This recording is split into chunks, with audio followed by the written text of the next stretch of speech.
What's up, guys? Welcome back to another episode here at Legacy Wide Podcast. Today we got John Meno, also known as Rasta John. Brother, thank you for coming on. Me and his schedule were conflicting for a while now, and we just finally just our schedule lined up. So it's all good, and it's 2026 now. So big things for this year. And brother, thank you again for coming on and sharing your story. Well, thanks for having me. So go ahead and introduce yourself to everybody so they know who you are. Yeah, I'm John Meno, like you said, 34 years old and longtime friend of Isaac. Yeah, Happy to be here. brother, brother, man. A lot of people don't know that when my jujitsu was just starting out, John was there. He was the teenagers with my brother, and I was like the little kid, like no kids class, just with the teenagers, and trying to keep up and trying to do whatever they were doing, and those were good times, really good times. hmm So, bro, let's start. I want to start with your journey in jujitsu, like when you were just starting out. Dreadlocks, everything. Like I want to get into your story because your story is unique in a way where you, Mike Carves, and Azuzu. I forgot Miguel. You guys Miguel. all laugh. You know what I mean? You guys all laugh at the same time, and that was interesting. So let's start in the beginning. How did you start, and how was the dynamics in the gym when you first started jujitsu on hmm the island?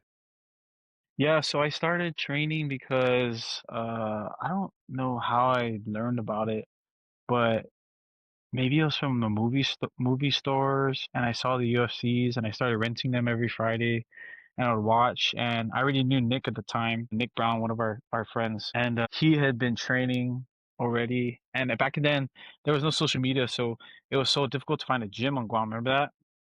Yeah, I don't know. He told me he started training and something like that. He's like, "Yeah, I'm training at this place in Afami in Sananya." I was like, "Oh, dude, can I come? Just say when and I'll be there." I asked my parents if I could try it out, and they didn't really want to because all they knew was like UFC at the time, and it was a very violent sport or whatever. So I think my first time training, I told them, "Oh, we're gonna go to Nick's house and we're gonna just hang out." And we ran from his house when he lived in Chalampago to Afami because we didn't have a car at the time.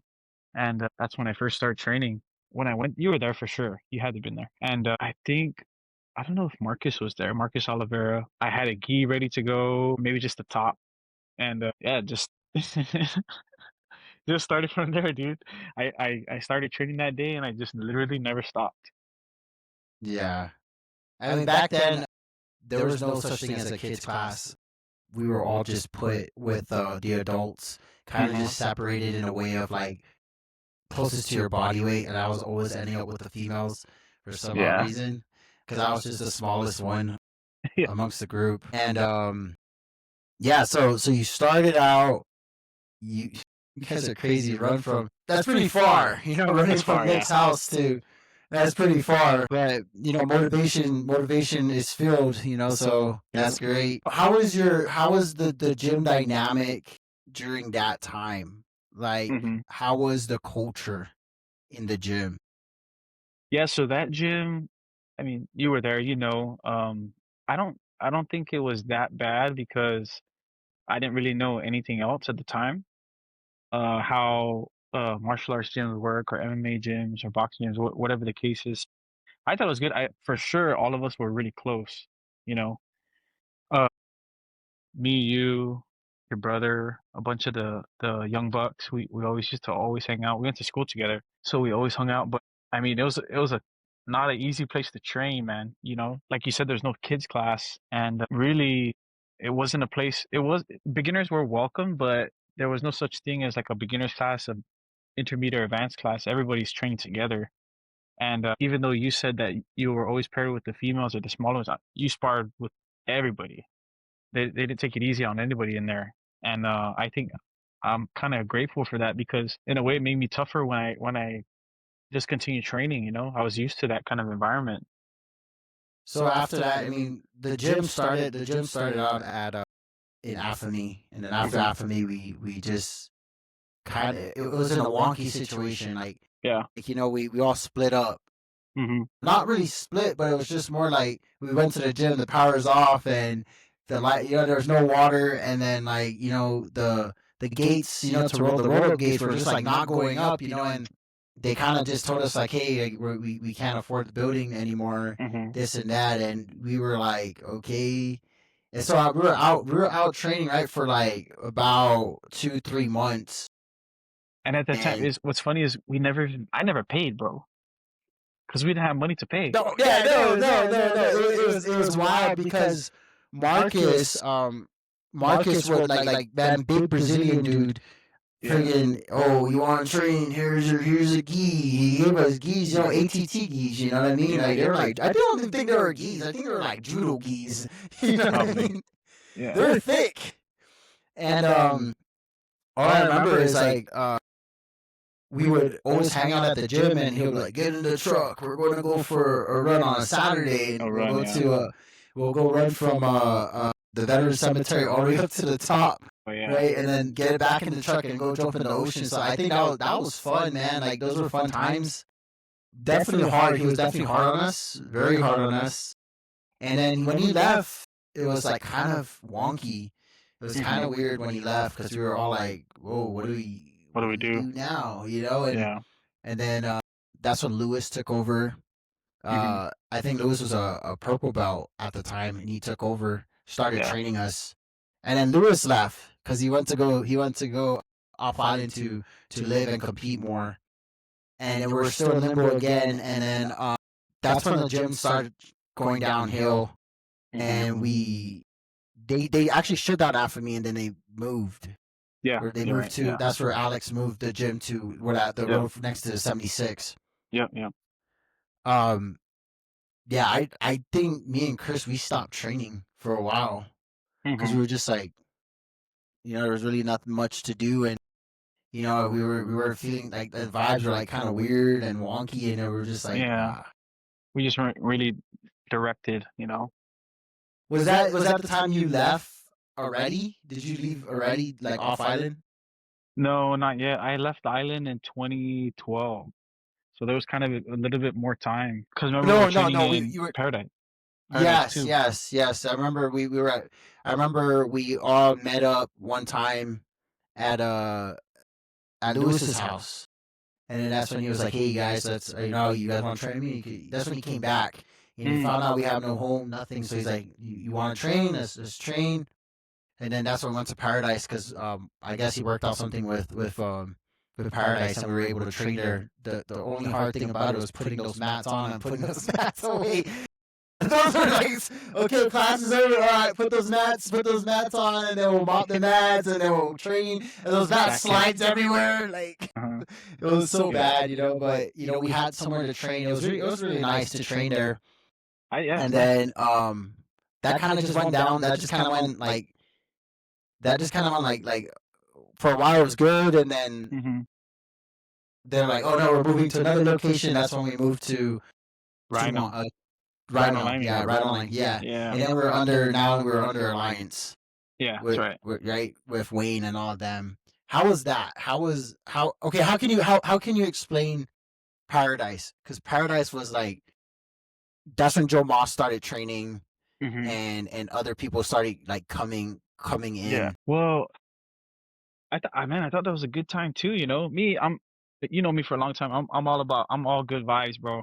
I'm chill about anything, and wherever there's training, I'll be there, and it'll be good for me.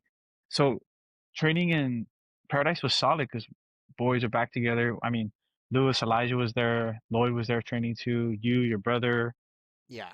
Joe Moss was there. There was a ton of really good guys, and remember for a while we had a really strong run at all the tournaments where we had a lot of good fighters. And Lewis obviously was one of the coaches for us. Big John was there too. John Tuck, remember he was there too. So we had a good group of people and the camaraderie was really good. But yeah, I guess we just transferred and then, people come I and go. was, brother. I was so young and naive. Like I was so young, very arrogant. Mhm. Didn't you know what I mean? I was just like I didn't really understand the whole dynamic of like the adult talk of what was going on with the gym. All I Mhm. understood was like I just want to train and like Yeah. move on, you know. Yeah. Yeah. And Yeah. maybe you can shed some light on this because I didn't understand what was going on Mhm. with when we moved from Paradise, like and then everybody like other people split. Yeah. Like I'm trying, I was trying to, I was been trying to backpedal on that Uh-huh. and like understand that, but like no one really talks about it. You know what I mean? And I kind of Yeah. been like, well, it's always been curious in my mind, like Mhm. why things ended up the way it did. And when we went to Mhm. when we moved to Rhino, some people didn't come with us, other people went other ways. Yeah. Well, originally how Universal Alliance started in Paradise was Big John, and John Tuck, and Lewis were doing these privates for a guy named Frank Zaniga at Talent Box on one of the slots there. I don't know if you ever went there, but he had been doing privates, and then eventually they were like, "Hey, let's open up a gym," and they started training at Paradise. Frank's his name's Scrow, Tony Scrow, maybe his name was.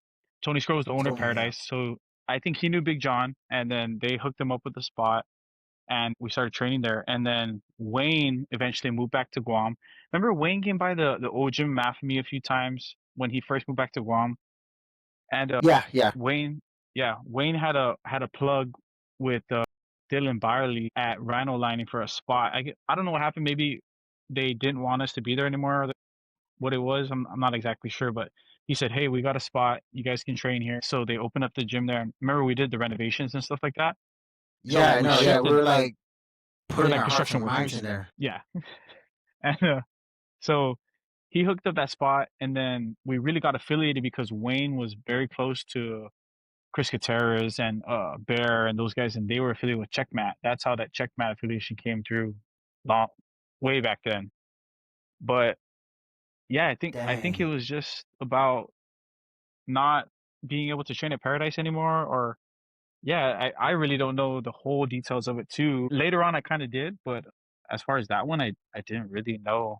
I was just there like you, training, having good vibes. Yeah, so like you know what I mean? Like I didn't really, like I said, like I talked to Chris, you know, when I was at Master Worlds over the past last year, and I sat down with Chris Gutierrez, and you know what I mean, like dude, Chris is like one of the boys, you know, like we were just like Hmm. chopping it up, and that's what I was trying to put my like two and two together, but Hmm. like it just didn't really make sense, you know. Yeah. And it's like trying to understand our lineage, but it's like Hmm. we get so lost in the drama because Yeah. I think it was drama, Yeah. and you know what I mean. And I'm like, how did I go from checkmate? How did I go from how did I do this and then how did I do that? You know what I mean? Hmm. Like the only thing I understand is like concrete, like how we affiliate with bonsai. Yeah. True. That's how I understand that. You know what I mean? I understand that. But then like my whole kid year, I'm just like Yeah. I don't know. Yeah, it was Yeah. hard to explain when people are dishing it out to me. I'm just like, bro, I don't know. Like I can't tell you. Yeah. So, Yeah. you know, Rhino Lighting was good. We had more people come from like we had JDR. Hmm. JDR trained with us, Yep. you know what I mean? And his brother Lloyd came with Gerald. JDR. Yeah, Remember Lloyd Chi came through? Chi came through, Yep. and then JDR's brother Hmm. came, Gerald. Hmm. So we were all training, you know what I mean? Like Yeah. we were all like all together at one One point, you know what I team. mean? Yeah. When I went to go visit, it's funny because when I went to go visit JDR in Vegas for the second time in September, I went to his gym, and a lot of people were like asking JDR like, hey, how do you know Dex? Like, how do you know Isaac? Hmm. And they're like, JDR was like, oh, we used to train together, and I kind of forgot. I was like, oh, dude, yeah, bro, I forgot. You know what I mean? And I was like, oh, yeah, we did train together. We were all at one point in time, we're all together. You know, Hmm. so that kicked off, and then how did that split happen? Where after Rhino Lighting?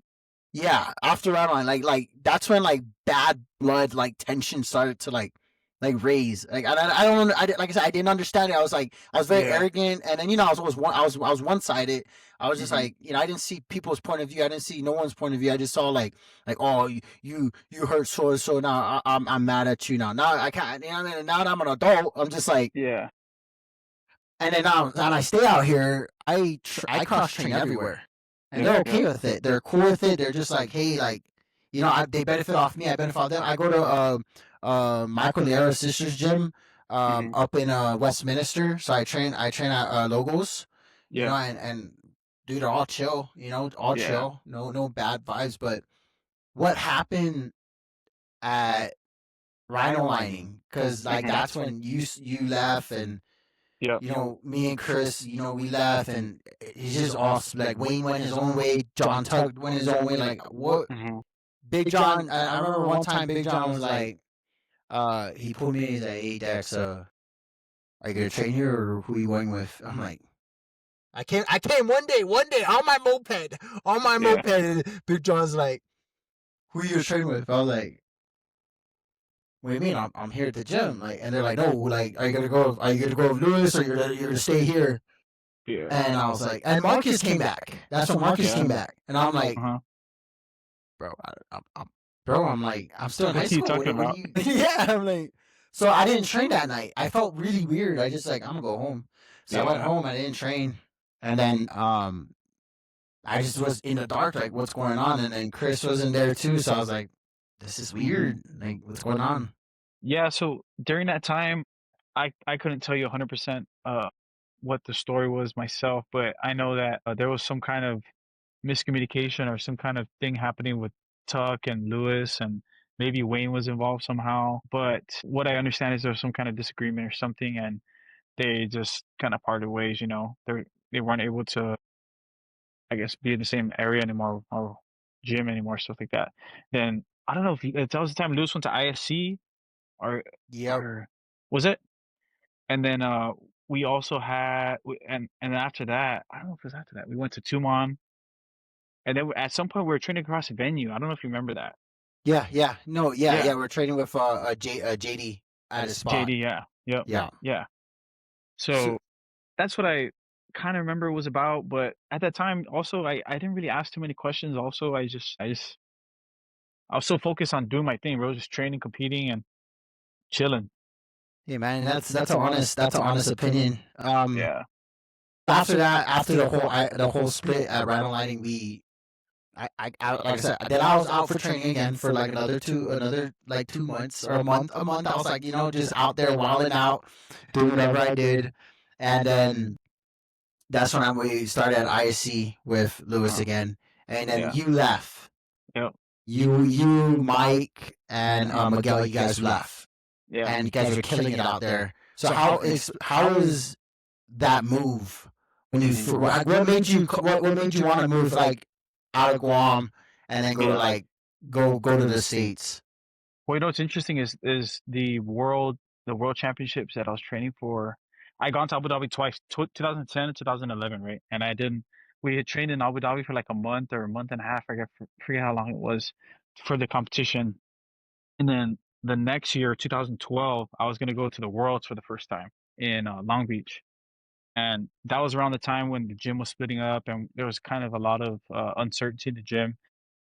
Everybody was split up, so there wasn't good training, right? And then one day I went to a Big John. I was like, dude, what am I gonna do, man? I got the World Championships in a few months, and I, I don't know what it's like to compete on that World Championship stage, but I know that the training right now is not what I need for that. You know, I knew that much. So he's like, man, just you know what I'll do? Go to the States, hit up Mike or Miguel, and go train and just get out of Dodge. Just get away from the drama, go train. I was like, damn, I'm gonna do that. And I think I left like a month or so after that. I was like, let's go. So he was really the person who said, "Hey, Rasta, just go there, train, pay your gym dues, put your head down, train, and go compete." So he really Dude, influenced me to do and that. Big John's always wise. He's always been that wise guy, like every time I did something stupid, he was like, Dexter, what are you doing? Like, why are you doing that? I was like, I don't know, and so when you linked that with Mike and Miguel, were they already affiliated with Autos? Yeah, they were.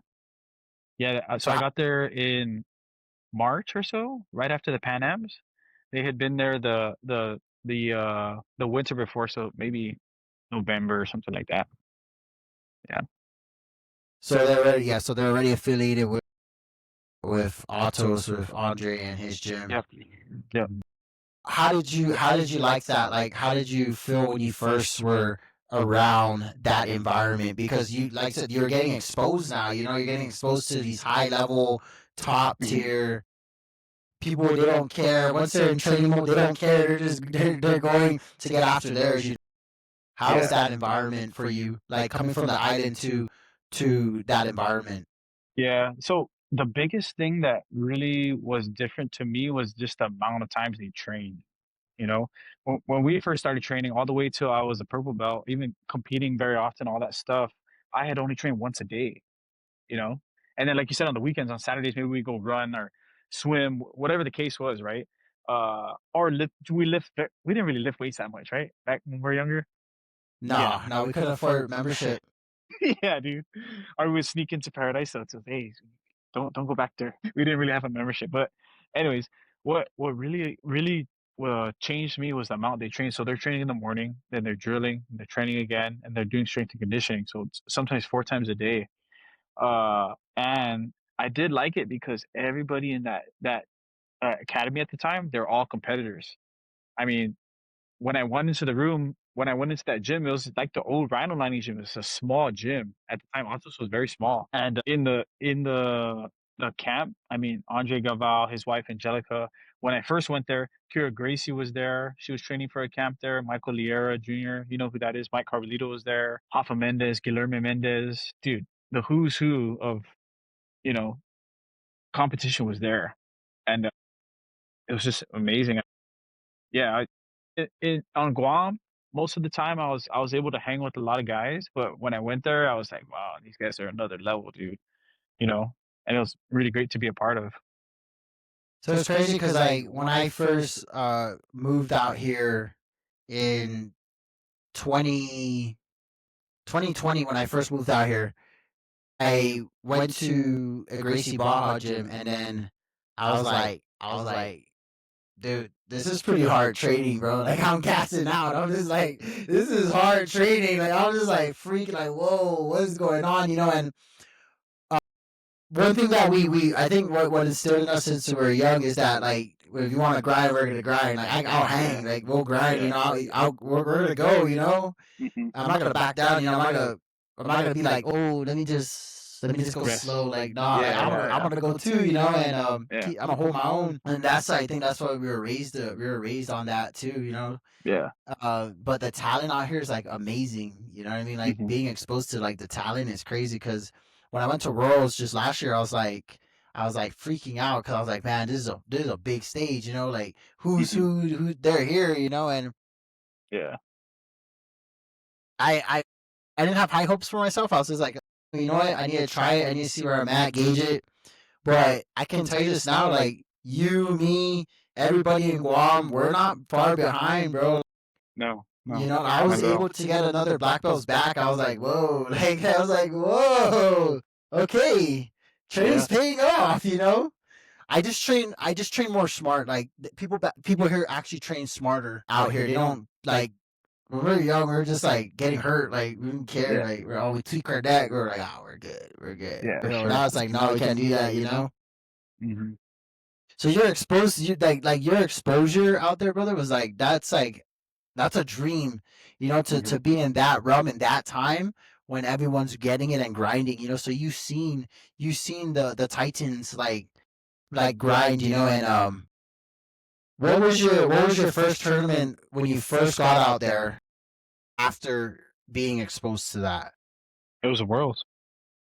Worlds. Yeah. Purple So I belt. got there at March or so, and then trained a few months for World. So right after Pan Am's, which is around March at the time. I don't know if the month changed, but right after Pan Am's, the camp doesn't stop. It just continues all the way to the World. So I jumped in right after Pan Am's and then went to the Worlds, first one. How was your experience on that? It was good.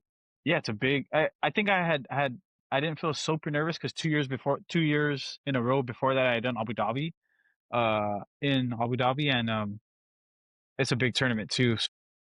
Uh, yeah, it wasn't that terrible. I didn't do as good as I thought I wanted to do, but it really put a lot of things in perspective for me. And then the next year, I was just on another mission. You know, I said, okay, this is how good these guys are. This is how good I got to get.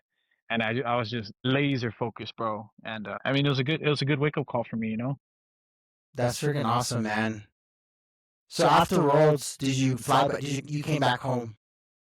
No, no, I didn't. So I had booked my ticket to go there, and then my intention was to stay there till Worlds and then go back home afterwards. But when I got there, I think I had competed, and then I was like, man, I didn't do as good as I want to. I want to keep training, but I got to go back home. And then Miguel and probably Mike and Christian De La Cruz, they're like, dude, why don't you just stay, bro? I was like, what do you mean stay? Like, what am I gonna do? They said just kick back and train. And at that time, Miguel was staying with us, me, Christian, Miguel, and then one of our friends, Phone Booth. We're all staying in one house. It's a big house with a lot of rooms. And like, yeah, just kick back on the couch and try to get a job or something. I was like, oh, maybe I could. So I literally just didn't get my ticket. Like I just didn't go back. Ended up staying, and the rest was history. So you stayed there, and then you just kept training at Otto's, Mhm. kept Yep. training at Otto's, and then after that you came back home eventually. Eventually, yeah, yeah. Yeah, you came back I came back to home.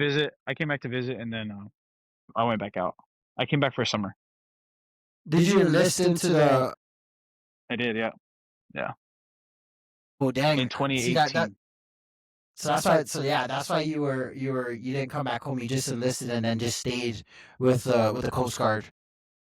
dude. I enlisted and then I left San Diego. So I went there in 2012, and then I stayed all the way till 2018.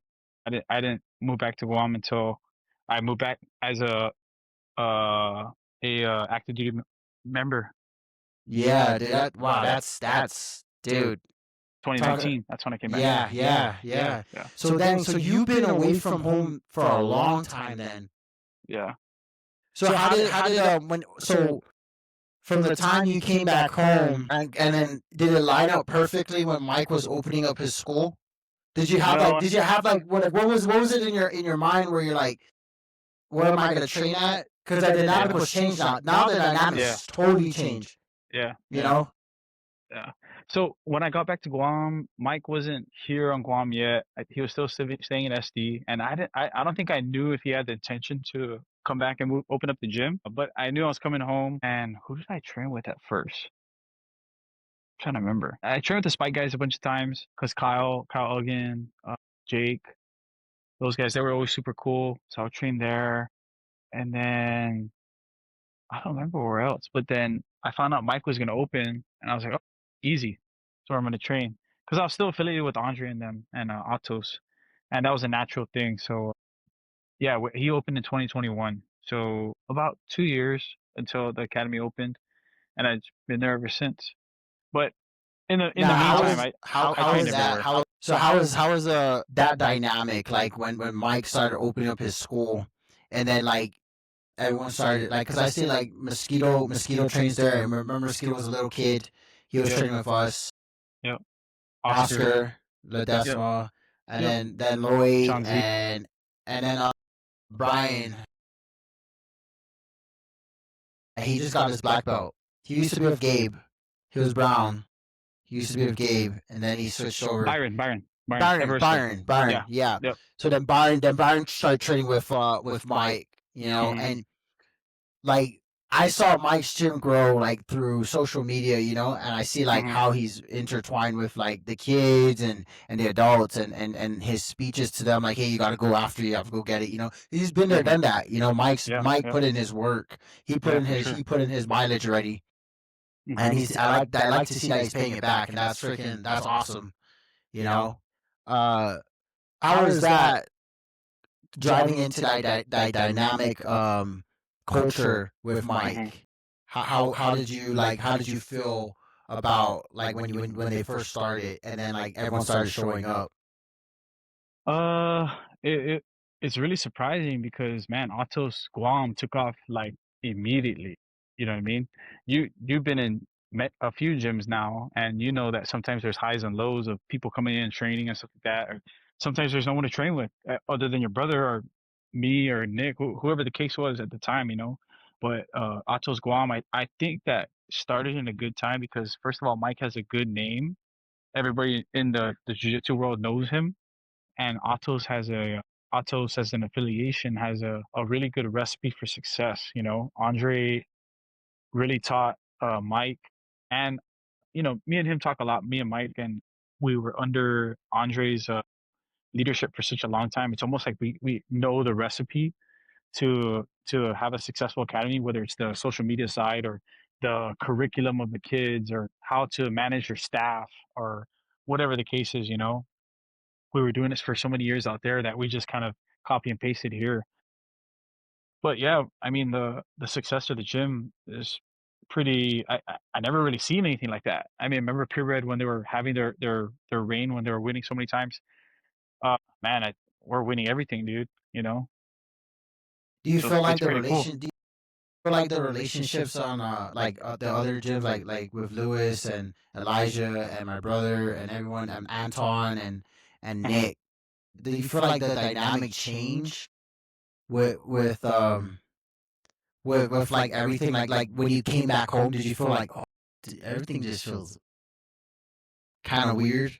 No, not really, because I think the people who actually matter to me, like the ones you said, Anton, Nick, you, your brother, stuff like that, those guys are always, they've always and they will always be cool with me. So everything else that other people talk about, I really don't care about. Like I saw you at the last tournament we're at. It's like I saw you the week before. It's like we never were apart, you know? I didn't treat you any different. You didn't treat me any different. Your brother, every time I see him, it's like I hung out with him yesterday. So those dynamics didn't really change that much, but yeah, not for me. You know me, bro. I'm Yeah, chill.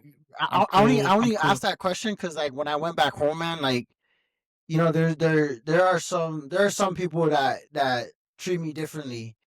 Hmm. I'm just like, for me, my eyes opening now, me being exposed out here, and then now I go like all these IBJJF tournaments all the time now. Because I go tournaments, it's so cheap. Yeah. I just Yep. go. The only expensive thing is paying my registration for IBJJF. That's the only expensive Yeah. thing, right? Oh yeah. Every tournament, do I have a lot of friends, bro? Like sometimes my boy can't go to the tournament, and I go to the tournament. I'm like, oh dude, hey, there's freaking what's his name, and he's Hmm. coaching me on the side. He's like, let's go, brother. I'm like, oh dang, like what the hell? And he's on Hmm. another team though. He's like he's in Gracie or something, Yeah. and I when I came back home, and I did the Marianas Open. I was like, dude, everyone's friends, bro. Like it's good to see everyone, like. Yeah. Yeah, I but mean, it's I hard. think in that sense the dynamic has changed because before there was much more rivalry and people were not as friendly before. You know, there's certain teams that we're not talking to each other. You know what I mean? If we see them out in the club, it's probably not gonna be a good time. You know? But yeah, I think you're right that now things have changed and I think it's much more family friendly, which I like, you know. And I think that people our age, we're getting older. Now your brother's a coach, Joe Moss is a coach, Nora's a coach, you know. I think that everyone's just more mature, you know, nowadays. Like I've coached against Chris, I've coached against Lewis, Elijah, and it's all good, you know. It's part of the game. Yeah, yeah, There's and it's no. cool, you know what I mean. And by the end of the day, it's like, hey, man, your student did really good, or my student did really good. I like that, you know. And then when I'm coaching the students here, I always tell the kids, because when I'm out the kids tournament, I'm like, hey guys, like you have good sportsmanship, because that guy Hmm. next to you might be your best friend, and you Yeah. guys might grow Yeah. up the ranks together. You guys will still Yeah. compete and still fight. Like you got For to sure. still keep that courtesy to your opponent. The man, like I said, like living out here made a lot of friends, bro. Like a lot of friends at Logos, a lot Hmm. of friends at Gracie. You know what I mean? Got a lot of Chris's gym, Chris Gutaris's gym, like, and then also what's his name at Orient? You know what I mean? Like with JDR and all GDR, his, yeah. like, dude, like I said, man, everywhere I go, I have a place to train. I don't have to worry about it. You know what I mean? Like, oh, hey, I'm in Vegas, man. Hey, come over. You can get a sweat in. You know what I mean? And I hope what my goal is with this podcast is that, like change the dynamic in Guam Mhm. jujitsu that we can all cross train and be okay. Because by Mhm. the end of the day, you guys can't just like people from Guam just can't come out here and do a big tournament. Like you need each other. You need to help Yeah. each other. You know what I mean? Yeah. Like if you can help each other, you'll create one freaking strong team. You'll do really good out here. So when it like and like it's crazy because here it goes by season. So like Mhm. here if we're in world season, like I hope everyone in Guam can come together and be like, hey, once like on a Friday we're at Mike's gym. Mhm. On a Saturday we're at Gabe Baker's gym. Yeah. On Sunday we're all gonna meet up at whoever's gym. And Joseph's that's gym. that's the Yeah. cross training, and that's what I do when I'm like 6 weeks out. I'll go to Logos, or I'll go to my other friend's gym down in Colorado Springs. You know what I Mhm. mean? I'll start splitting my time up other than my gym so I can get more bodies, more exposure. Yeah. Maybe tweak my game up a little bit because like I'm lacking because some certain individuals like more stronger passing one way and I keep shutting me down. Mhm. We put ourselves in exposing position where we can like all grow, and that's all Yeah. I'm trying to do. You know what I Yeah. mean? I hope that Guam we can get Guam to that level of exposure. Yeah, it's getting up there, man. We're getting champions for sure. Hopefully one day we have a black belt world champion. That'd be the best thing, dude. That's what I'm saying. I'm so gunning for that, man. Like this year, Yeah. this year's all work, bro. I have no excuse. I have no excuse. I'm out here. You know what I mean? Like I was supposed to come back home. I had an opportunity to come back home with the Guam guard. I got a full time position, but I sat here and I was just like, I'm not done with my mission. You know what I mean? I have to stay grounded here for a little bit, Mhm. and maybe in 2 years I'll be opening up my own school. So Wow. you know what I mean? So I have to stay here, have to be grounded, but I want our people to like listen, like hey, like Yeah. you guys are good, but you can get Mhm. better together. And when you get better together, dude, we're out here. You know what I mean? Like if you go to Master Roads part, if you go to Master Roads, dude, the Guam, like what Drew Palomo's doing and Uh-huh. getting everyone together, it's crazy. I'm pretty sure you see all the pictures and stuff Yeah. like that, I've seen it. bro. It's crazy, bro. Like Good stuff. we're all like friends, you know. And I like Yeah. that. And Drew's the one that started doing that. You know what I mean? And it's wild. So is I your like it. plans like to just stay in Guam? Probably like you're just gonna stay in Guam, like or you're gonna re-enlist and like come back out here. Yeah, well, I just did a reenlistment last year, and that'll put me to 28, 2028, which is the will be the end of my contract and the end of my tour here. So after that, I got to see what's up if I'm gonna get out or if I'm gonna continue. Hopefully, I can Dang, bro, retour here or not. you're like on a comfortable position, bro. Yeah, Like that's everything lined up perfectly, you know. Like, yeah, yeah. but I got hey, lucky, you man. struggle for 5 years though. You struggle for 5 years. You know what I mean? And then it's like, hey, Yeah. it's time to do me. You know, like that's great. That's freaking cool that you're winning now. So you might just stay. You might go. You don't know yet. Just up in limbo right now.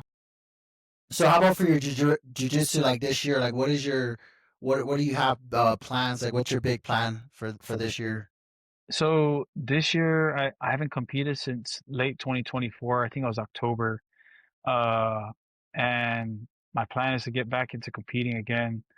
Gotta get some in. Hopefully teach a little bit more. I don't really teach that much anymore. I usually do the morning classes at Otto's and then some evening advanced classes I'll teach, but I don't teach kids anymore. I used to teach kids all the time, but I want to get back into teaching a little bit more, uh, but training more because I I feel like I teach more than I train nowadays, you know? And when I don't spar, when I don't drill and stuff like that, I don't feel sharp when I'm teaching that much, you know? I do know a lot of knowledge, but I feel like if I'm actively doing it, the moves and all that stuff in sparring live, I can articulate it better when I teach. So my goal is to be actually sparring a lot more and definitely going to get back into competing because I love it when I'm you know in the gym, everybody looks at the head coaches as me, Byron, Mike, Professor Mike, and I like for them to see me compete because if I say, "Hey, Yeah. you guys got to compete," I got to walk the walk too.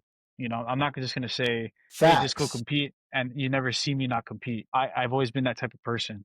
Like all the training that I make them do crazy stuff, I'm never gonna ask them to do something I won't do myself. So that's my goal in Facts. It's respect, 26. man. Yeah, yeah. So, any big tournaments this year that you want to hit, Not really. Everybody wants to go to Masters Worlds, but it's such a big tournament for me to go to with my family, dude. You brother? know, selfishly, it would be kind of like a family trip also. You know, I did the thing where I was single, traveling, sleeping on couches, competing and stuff like that all in my 20s. And now if I can get a competition in and have some family time where they can enjoy it, that'd be the ultimate goal. So most likely it'd be something in Japan or somewhere around the Asia region, not too far because dude, Vegas is far. Brother, if you can, man, I hope if you can come to the Master Roads, like Chris is coming. You know, what I mean, Chris, he's making a family trip too. Yeah. I'll be there. Yeah. Davion, my little brother's coming too. He's No coming way. out too. Yeah, he's coming out too. So, and my sister will be there too. So we're all gonna be there in Vegas. Where we kind of made it like a thing where it's like, hey, once a year, that's gonna be our family like meetup spot. You know. Is it October? So hopefully, huh? Is it late? It's later in the year, right? So it's going to be September, end of September going in. Sorry, end of October going into September. Mm. Yeah, but it's far. It is and it's expensive because I'm planning to come home this year, and I took a year from coming home this year because when me and my wife and my daughter we went out there 2 years ago. It cost like $6,000. Oh yeah, for And sure. who has $6,000 just laying around? Like that's Yeah. for airline tickets. Yeah. Yeah, and it's expensive, bro. So I get it. Yeah. I do have another baby on the way, so that's gonna be something that's gonna Wow, dude, uh congrats. thanks, dude. Taxes But are looking good. so after that, that's gonna be in April 2026. Hopefully get back on the competition scene after that. Wow. That's the goal. So how many kids you got now? I have three and one on the way. Three. That's Yeah. good. That's really good, man. That's really good. You know, like I like how you mentioned like just make it a family trip. You know, Yeah. it's always it's you know I always do that with my wife. I always make an excuse to be like, hey, it's family trip. You know what I mean? That's like we're going to I'm going to Pans in March, and I was like, Yeah. oh, it's my birthday, so just make it a trip. You know, There you but we go. gotta do jiu-jitsu first. You know, so man, that's good, Yeah. man. I hope I can, brother. I hope I can see you out here, man. Like I would love to see you out here and spend time with you. But if not, Yeah. I'll be at home too, and we'll spend time at home too as well. I'll come Sounds by. I'll good. come by your gym. I'll come by Otto's and come train. You know what I mean? And have some good vibes. You know, good rolls. Mhm. But brother, man, I thank you again, man. Thanks for coming on, man, and sharing your story. And Yeah. if there's one thing you can tell a newly starting person in jujitsu, Mhm. what would you tell them when they start the journey? I mean, that's kind of hard, you know. I maybe I'll say this is that a lot of times my students, right, especially the new guys, and I see myself in them a lot, is that they're really trying to get better, get better, get better, get better. And after, you know, like if you roll with someone who's just a beginner, sometimes they're just so beat up. Then right away after the roll, they're like, "Hey, what can I do to improve?" I was like, "Dude, Yeah, you did nothing. You did nothing wrong. It's just I know every move that you're trying to do. It's you know, it's just the name. It's the name of the game. I mean, it is what it is, right? So what I tell my students all the time is that the journey is going to be long and stuff, and it's a marathon, not it's not a sprint, you know. And just enjoy the journey because you know as well as I do, just like those times we started after me, it goes by quick, you know, and yeah, you you're at a certain level before you know it. So just enjoy the journey, learn as much as you can from as many people as you can, have fun, you know. It doesn't have to be super serious unless you're really trying to take it somewhere where it has to be serious. Yeah, it's gonna be good. Have fun. thanks, bro. And I appreciate that. I'm pretty sure everyone that's listening in that's gonna appreciate that. Hey, man, you heard it first, man. John Meno, aka Rasta John. You heard it from him, man. From the hardship to making it to now teaching and educating in the sport, brother. Thank you so much, man. I appreciate you. Nah, thanks, thanks. Hey, I want to tell a story real quick before we split. Go Before ahead. we go, uh, yeah, if you guys don't know, Dex was always the youngest one in our group, and he yeah, he was always into MMA, and when he was younger, we used to have a ring outside of our gym, and before practice, he would be Bruce Buffer, he would be Dexter, and then he'd be Anderson Silva all in one. He would have these full on introductions, being Bruce Buffer, now presenting Dexter the Isaac Delacha, whatever the case was. And he would I remember you would make these scenarios in your head that you would knock out Anderson Silva. And this was prime time Anderson Silva when he was knocking dudes out. Right? Remember Yeah. that? And you know what? When we're everybody used to tease you, me, your brother, all the boys and stuff like that. But in the back of my mind, I always had so much respect for you because I said, you know what? That little kid right there is training. He's been training his entire life until he becomes an adult to fight for one guy. And if that guy's not ready, he's gonna get decked, dude. I was like, wow. This is an interesting mindset. I was like, wow. Yeah, Anyways. I don't know, man. I got so hooked in it, and then I did 2 fights. I did two MMA fights. Yeah. I won, but then like the army was just like, "Hey, man, like, are you really gonna make that a career, or like, what are you gonna do?" I was like, "God damn." Yeah. So I had to stop, and I was like, Yeah. I kind of like even now. I was like, I want to go back to it. I'm too old for that, man. Like, I can't go back to that. I'm not gonna go to that. I like my brain. You know what I mean?